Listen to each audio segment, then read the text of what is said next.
Shalom teman-teman, bagaimana kabarnya hari ini? Puji Tuhan, saya berdoa supaya teman-teman semuanya dalam kasih dan anugerah Tuhan. Kita hari ini bertemu dengan saya, Yusak. Kita akan fokus untuk belajar RPP, Pendidikan Agama Kristen dan Budi Pekerti, khususnya tingkat sekolah menengah tingkat pertama atau SMP. Baik, sebelum kita masuk paparan hari ini, belajar bersama-sama tentang RPP Agama Kristen, kita berdoa bersama-sama. Mari kita berdoa. Bapa di surga, terima kasih Bapa. Kami mau belajar tentang RPP Pendidikan Agama Kristen dan Budi Pekerti. Tolong kami supaya apa yang kami sampaikan sungguh-sungguh menolong dan memberkati setiap para pendidik Kristen di seluruh Indonesia. Tuhan, perlengkapi kami, berikan kami inovasi dan kreat ide-ide yang baik supaya kami bisa mengajar kebenaran-Mu kepada anak didik kami dimanapun kami berada. Terima kasih Bapa. Kami buka pertemuan hari ini dalam nama Bapa, Putra dan Roh Kudus, Allah kami yang Esa. Amin. Puji Tuhan. Bapak Ibu guru yang hebat dan dahsyat, saya bangga dan saya senang bersama-sama dengan Bapak Ibu semuanya menjadi seorang pendidik yang mempersiapkan generasi gereja pada masa yang akan datang. Mari kita melayani pekerjaan Tuhan, khususnya di dunia pendidikan. Mari kita melayani dengan segenap hati, dengan semangat. Secara khusus, saya mau berpesan supaya mari kita menjadi seorang guru yang peduli kepada anak didik kita. Mari kita berikan motivasi kepada mereka. Ketika mereka mulai lemah, mari kita kasih semangat mereka. Kita dorong mereka supaya mereka menjadi seorang remaja yang produktif, yang kreatif, yang sesuai kehendak Tuhan. Jangan lupa ajak mereka dialog, komunikasi permasalahan mereka, kebutuhan mereka, beri solusi yang terbaik. Jangan lupa berikan keteladanan hidup bagi anak-anak didik kita. Puji Tuhan teman-teman, seperti yang saya katakan di awal, hari ini kita akan membahas tentang RPP satu lembar, khususnya Pendidikan Agama Kristen dan Budi Pekerti. Teman-teman lihat di sini, slide-nya perhatikan di sini. Ini adalah cover rencana pelaksanaan pembelajaran inspiratif yang disusun oleh Pusat Kurikulum dan Pembelajaran Badan Penelitian dan Pengembangan Kementerian Pendidikan dan Kebudayaan 2019. Ini kata pengantarnya, saya akan bacakan kata pengantarnya sepenggal saja. Jadi ini adalah kurikulum Pusat Pendidikan dan Kebudayaan memberikan respon dari para pendidik yang menyatakan bahwa beban administrasi terlalu banyak dan berat, sehingga membuat teman-teman guru di seluruh Indonesia meminta supaya RPP-nya disederhanakan. Akhirnya muncullah surat edaran ini yang dikeluarkan oleh Menteri Pendidikan dan Kebudayaan yang terbaru, Bapak Nadiem Makarim. Ya, saya akan bacakan surat edarannya. Teman-teman, ini adalah surat edaran yang dikeluarkan oleh Kementerian Pendidikan dan Kebudayaan Republik Indonesia tentang penyederhanaan rencana pelaksanaan pembelajaran. Menindaklanjuti Peraturan Menteri Pendidikan dan Kebudayaan terkait pelaksanaan kurikulum 2013 dengan hormat, kami sampaikan hal-hal sebagai berikut. Yang pertama, menyusun rencana pelaksanaan pembelajaran dilakukan dengan prinsip efisien, efektif, dan berorientasi pada murid. Nomor 2, bahwa dari 13 komponen RPP yang telah diatur dalam Peraturan Menteri Pendidikan dan Kebudayaan nomor 22 tahun 2016 tentang standar proses pendidikan dasar dan menengah, yang menjadi komponen inti adalah tujuan pembelajaran, langkah-langkah kegiatan pembelajaran, dan penilaian pembelajaran yang wajib dilaksanakan oleh guru, sedangkan komponen lainnya bersifat pelengkap. 3. Sekolah, kelompok guru, mata pelajaran sejenis dalam sekolah, baik KKG maupun MGMP, dan individu, guru secara bebas dapat memilih, membuat, menggunakan, dan mengembangkan format RPP secara mandiri untuk sebesar-besarnya keberhasilan belajar murid. Yang keempat, adapun RPP yang telah dibuat tetap dapat digunakan dan dapat pula disesuaikan dengan ketentuan sebagaimana dimaksud pada angka 1, 2, dan 3. Demikian surat edaran yang dikeluarkan oleh Kementerian Pendidikan dan Kebudayaan 2019 oleh Bapak Nadiem Makarim ya. Menjadi latar belakang kenapa RPP-nya menjadi satu lembar. Sekarang kita akan perhatikan di lembar selanjutnya. Teman-teman perhatikan, ini adalah rencana pelaksanaan pembelajaran yang inspiratif tahun 2019.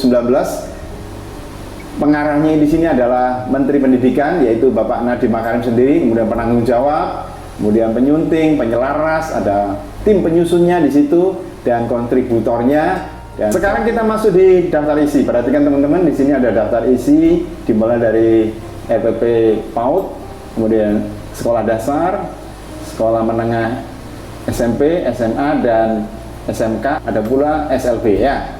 Tapi kita hari ini khusus fokus di pembelajaran RPP untuk SMP ya. Perhatikan di rasionalisasinya.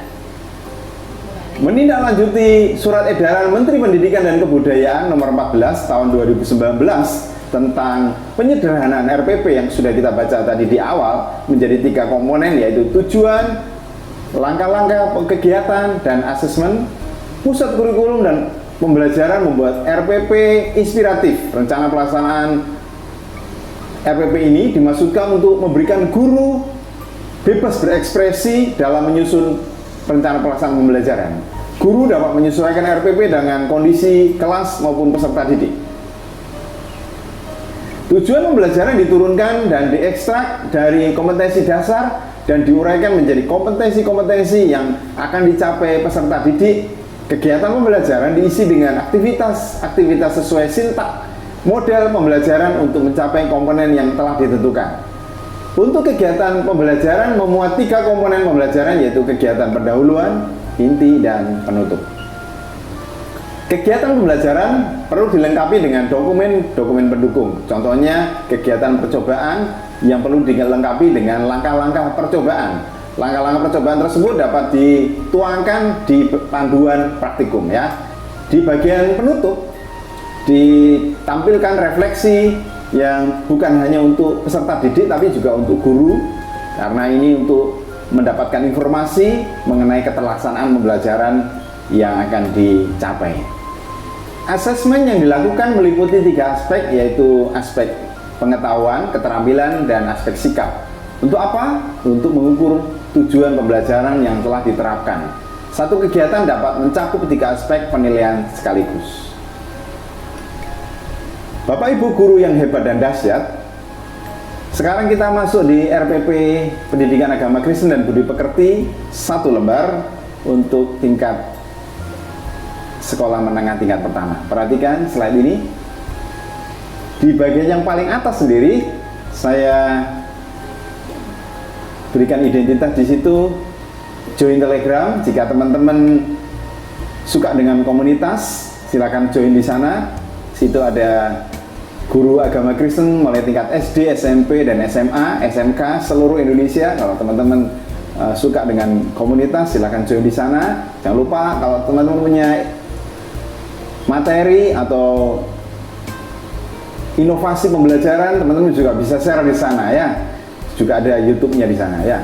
Kita masuk di identitas sekarang. Identitas sekolah, teman-teman bisa sampaikan di situ.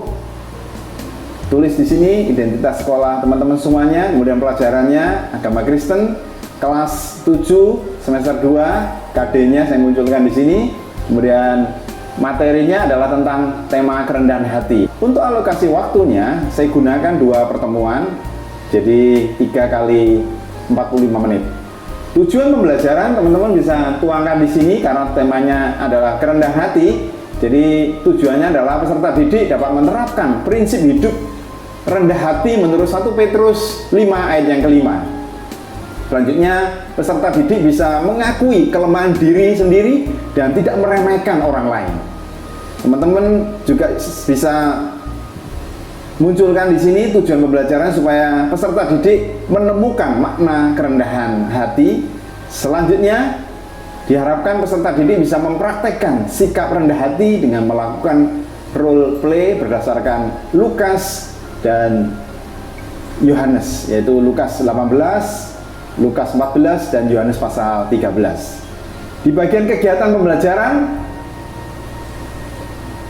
teman-teman bisa mulai dari doa pembukaan, kemudian menyampaikan tujuan pembelajaran dari pertemuan yang akan dibahas hari ini. Selanjutnya menyusun apersepsi tentang kerendahan hati dan penerapannya.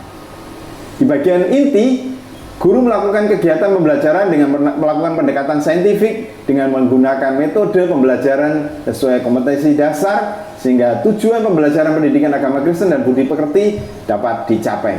Kita masuk di pertemuan pertama. Di pertemuan pertama ini, teman-teman usahakan buat kelas yang menarik ya, yang kreatif dan hidup. Jadi dimulai dari teman-teman menyiapkan video atau gambar tentang orang Farisi dan pemungut cukai.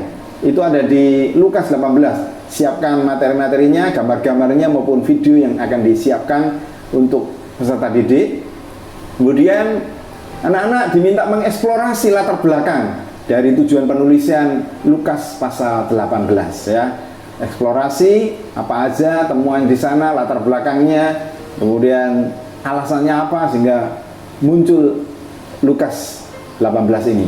Kemudian siswa menguraikan definisi tentang rendah hati secara umum. Definisi tentang kerendahan hati yang menjadi panduannya biasanya kalau saya ambil di Kamus Besar Bahasa Indonesia definisinya.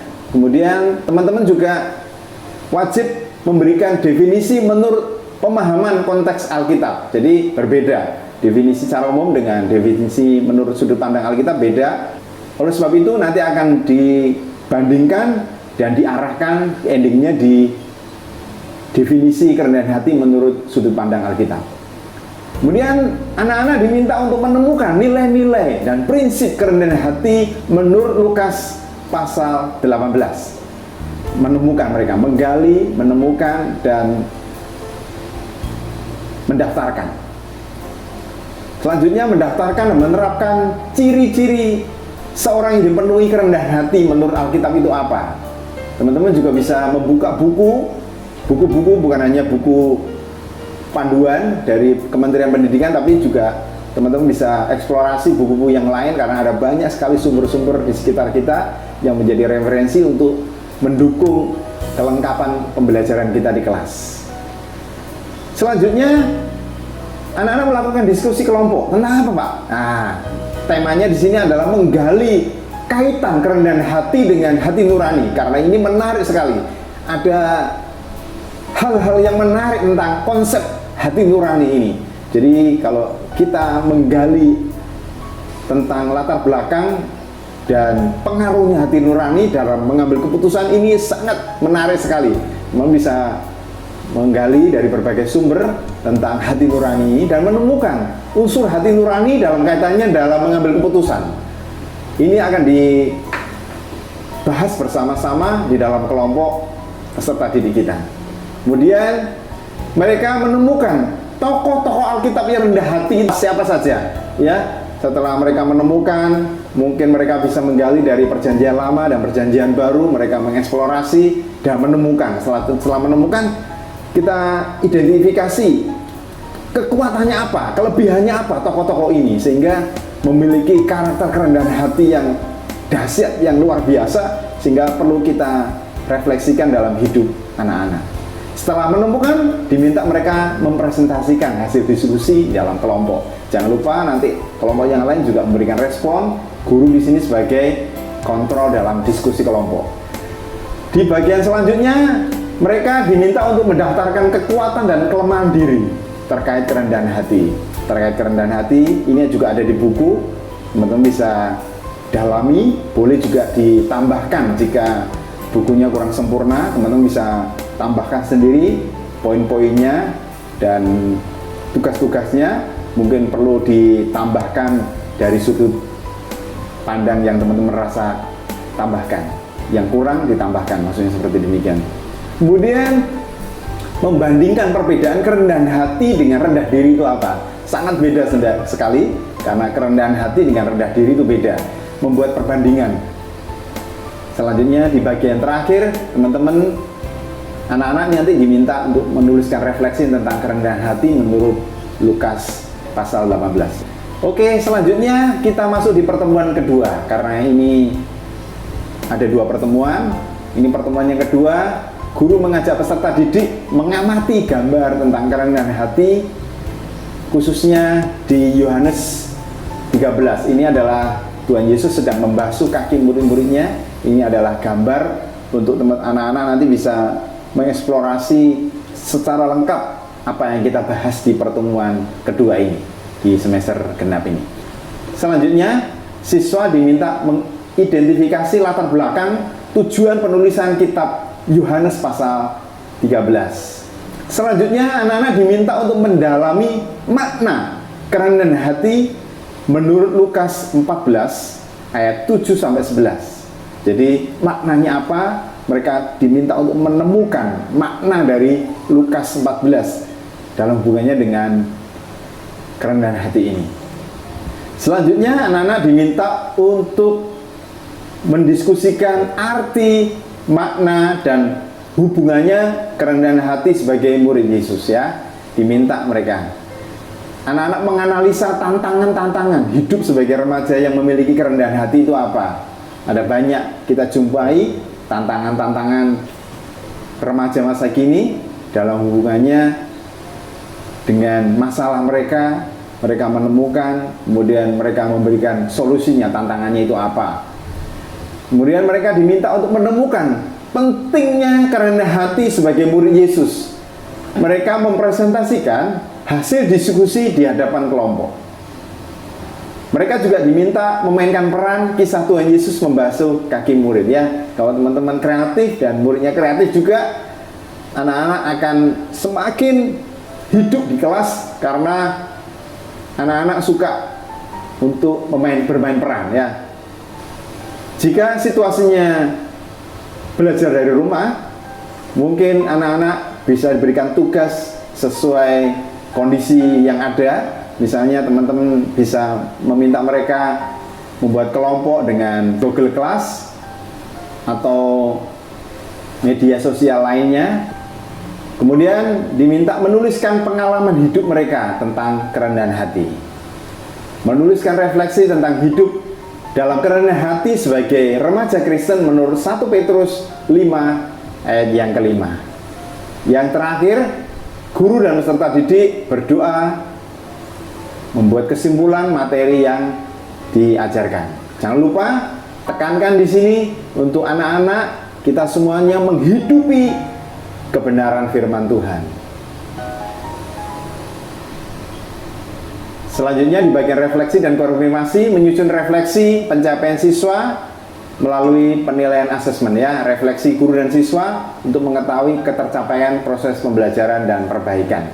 Di sini saya munculkan juga link YouTube-nya. Jika teman-teman ingin mengeksplorasi materi ini, teman-teman bisa copy di sini, kemudian paste di browser dan enter, nanti akan muncul video pembelajaran yang teman-teman sudah lakukan di sini, bisa menjadi materi kita untuk tema kerendahan hati ini. Di bagian paling akhir ada penilaian pengetahuan, keterampilan, dan sikap. Itu aja yang saya mau sampaikan untuk RPP kelas 7. Sekarang kita masuk di RPP Pendidikan Agama Kristen dan Budi Pekerti kelas 8. Perhatikan di sini kelas 8. Pada dasarnya sama konsepnya. Temanya adalah tentang tantangan iman masa kini. Alokasinya 2 kali pertemuan. Tujuan pembelajaran saya akan baca. Peserta didik dapat mensyukuri diri atas kemampuan yang diberikan oleh Allah untuk menghadapi tantangan iman. Mampu mengidentifikasi berbagai bentuk tantangan iman yang dihadapi oleh remaja masa kini. Mampu menganalisis cara menghadapi tantangan iman. Kemudian mampu mempresentasikan karya tulis mengenai menghadapi tantangan dan mempertahankan iman. Di bagian kegiatan pembelajaran, teman-teman bisa mulai dari pembukaan, kemudian menyampaikan tujuan pembelajaran di kelas, menyampaikan apresiasi tentang remaja Kristen yang mampu menghadapi tantangan iman dan penerapannya bagaimana. Di bagian inti, guru melakukan kegiatan pembelajaran dengan pendekatan saintifik. dan menggunakan metode pembelajaran sesuai kompetensi dasar supaya tujuan pembelajaran pendidikan agama Kristen bisa dicapai. Di pertemuan pertama, teman-teman bisa mengajak peserta didik mengamati gambar atau video kumpulan anak-anak yang sedang bermain game atau sedang merokok atau sedang tawuran. Nah, ini video pembelajaran. Mereka ditampilkan supaya mereka melihat, ini loh anak remaja masa kini, bagaimana sikap kita sebagai seorang remaja. Maksudnya demikian ya. Kemudian peserta didik menjelaskan dan menyebutkan solusi dari bentuk tantangan iman remaja masa kini, penyimpangannya menggunakan teknologi, pornografi, gemar nyontek, menggunakan narkoba, rokok, pasangan tidak seiman, jabatan, uang, dan lain-lainnya. Ini adalah bentuk-bentuk penyimpangan, dan kita bisa analisa di sini, kita bisa sampaikan ke mereka, terus mereka memberikan respon atas tayangan maupun tantangan-tantangan yang harus mereka hadapi dan sikap mereka. Mereka diminta menganalisa pentingnya memiliki iman yang kokoh dalam Tuhan dan memiliki kedisiplinan yang kuat.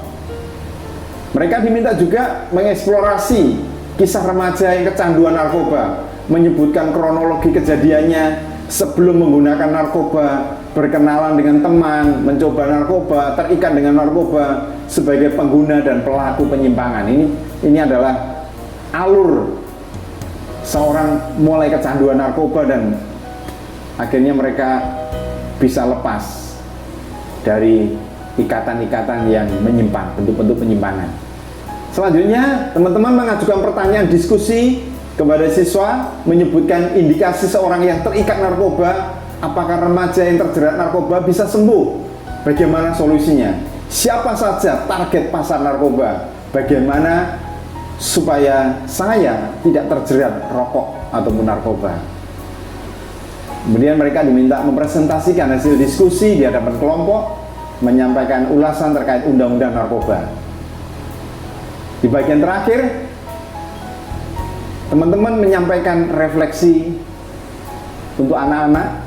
Anak-anak diminta menyampaikan refleksi, doa supaya dalam masa remaja mereka dijauhkan dari kebiasaan merokok, narkoba, pornografi, maupun nyontek dan lain-lain sebagainya. Baik, sekarang di pertemuan kedua, teman-teman mengajak peserta didik untuk mengamati gambar atau video pencobaan di padang gurun. Itu di Matius pasal 4 ayat pertama sampai 11. Siswa mengidentifikasi latar belakang kitab Matius 4 ayat pertama sampai 11. Bersama kelompok melakukan diskusi berkaitan dengan bentuk pencobaan yang dialami Tuhan Yesus. Untuk apa Roh Allah membawa Tuhan Yesus ke padang gurun, misalnya seperti yang diminta membahas ini. Mengapa setelah berpuasa baru Tuhan Yesus dicobai? Mengapa Tuhan Yesus dicobai? Bagaimana dengan manusia?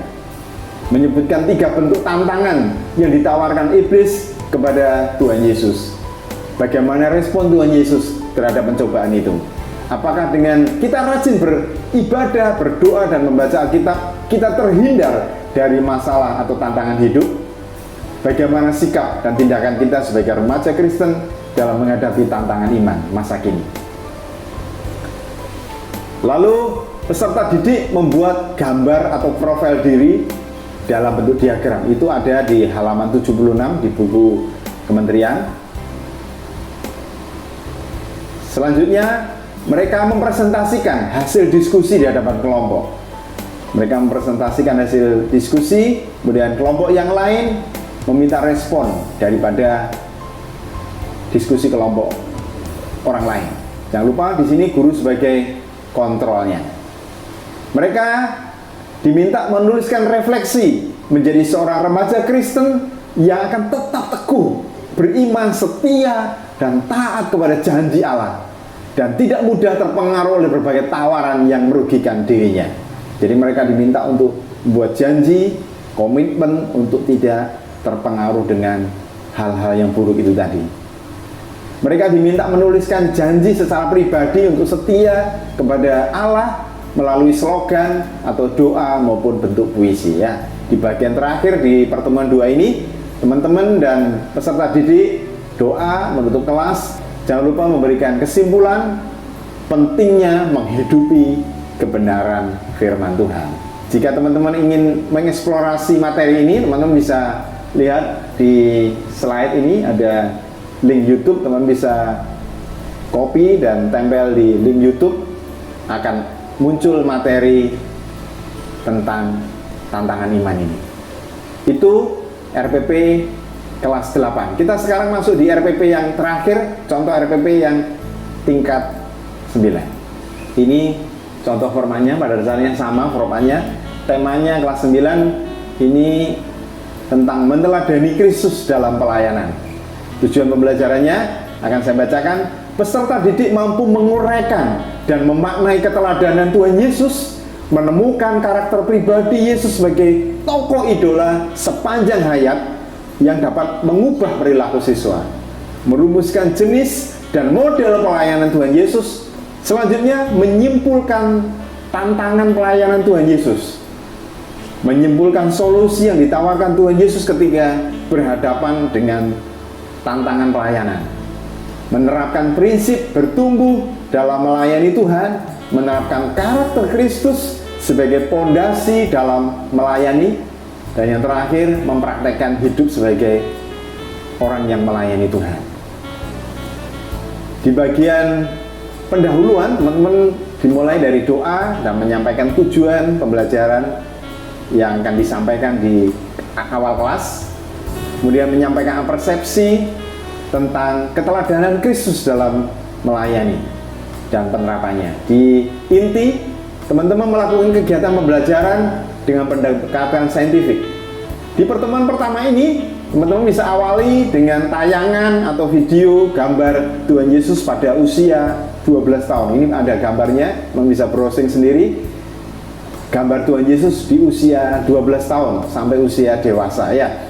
Kemudian setelah tayangan ini ditampilkan, teman-teman minta mengajukan pertanyaan kepada siswa.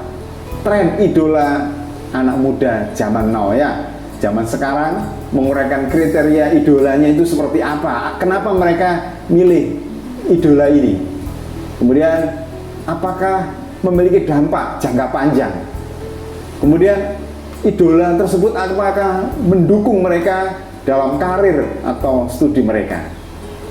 Kita arahkan di sini bahwa idola kita yang sejati adalah Kristus. Jangan lupa di sini, karena idola semuanya adalah duniawi, fana semuanya, tetapi Yesus adalah Allah yang menjadi idola bagi mereka. Arahkan ke sana. Mereka diminta mengeksplorasi silsilah keteladanan, kekuatan, kelebihan dari Yesus. Selanjutnya, anak-anak melakukan diskusi kelompok. Isinya adalah merumuskan jenis dan model pelayanan Tuhan Yesus, menyimpulkan tantangan pelayanan Tuhan Yesus, merumuskan solusi yang ditawarkan oleh Tuhan Yesus ketika berhadapan dengan tantangan pelayanan. Catatannya di sini, untuk membuktikan keteladanan Tuhan Yesus yang sesungguhnya, bandingkan keteladanan kepemimpinan Tuhan Yesus dengan kepemimpinan besar yang ada di dunia ini, pasti berbeda. Lebih unggul Tuhan Yesus, maksudnya demikian. Selanjutnya mereka diminta mendaftarkan dan memaksimalkan aspek penting yang dapat dikembangkan saat melayani Tuhan Yesus. Jadi aspek-aspek penting apa yang perlu dikembangkan dalam melayani Tuhan. Mereka diminta menceritakan pengalaman keteladanan Tuhan Yesus yang dapat mengubah perilaku hidup mereka. Mereka misalnya keteladanan Tuhan Yesus tentang kerendahan hati, ketulusan, kejujuran, rela berkorban. Nah, itu diambil dari daftar-daftar kekuatan dari keteladanan Tuhan Yesus. Aspek mana yang mempengaruhi hidupnya. Selanjutnya mereka mempresentasikan hasil diskusi di hadapan kelompok. Kemudian kelompok yang lain memberikan respon. Jangan lupa guru di sini sebagai kontrol di dalam pembelajaran. Di bagian akhir, anak-anak diminta membuat refleksi bahwa hanya Tuhan Yesus satu-satunya idola remaja masa kini. Ya, arahkan di sana. bahwa Yesus adalah satu-satunya idola hidup mereka.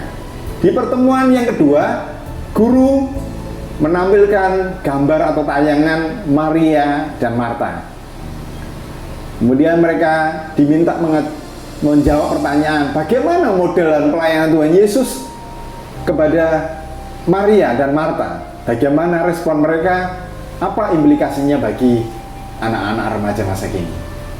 Mereka diminta mengidentifikasi latar belakang dan kebenaran makna kitab Lukas 10 ayat 38 sampai 42. Kemudian mereka melakukan diskusi kelompok, menganalisa bagaimana remaja masa kini membangun karakter Kristus sehingga membentuk landasan pengalaman, disiplin diri maupun kemauan yang sungguh-sungguh dalam melayani menurut 1 Timotius 4 ayat yang ke-16, mengemukakan karakter dasar yang perlu dimiliki sebagai pelayan Tuhan. Selanjutnya mereka diminta presentasi hasil diskusi bersama dengan kelompok mereka, lalu menceritakan pengalaman melayani Tuhan yang menerapkan karakter Kristus sebagai pondasi dalam melayani dan mempengaruhi orang lain. Selanjutnya mereka mengevaluasi tugas mandiri berupa penilaian diri, apakah saya sudah melakukan pelayanan yang dibutuhkan atau memiliki dampak positif bagi orang lain. Di bagian terakhir, mereka mengekspresikan karakter Kristus melalui ucapan syukur dalam bentuk doa atau cerita atau kesaksian. Teman-teman di akhir ini kegiatan melakukan doa dan berikan kesimpulan, dan jangan lupa untuk menekankan menghidupi kebenaran firman Tuhan. Teman-teman bisa explore materi ini di YouTube. Teman bisa copy di sini, paste di browser. Teman-teman akan melihat tayangan materi ini. Demikian materi kita tentang RPP, Pendidikan Agama Kristen dan Budi Pekerti tingkat sekolah menengah pertama. Terima kasih Bapak Ibu Saudara semuanya sudah mengikuti paparan tentang RPP, Pendidikan Agama Kristen dan Budi Pekerti tingkat SMP. Kurang lebihnya saya mohon maaf.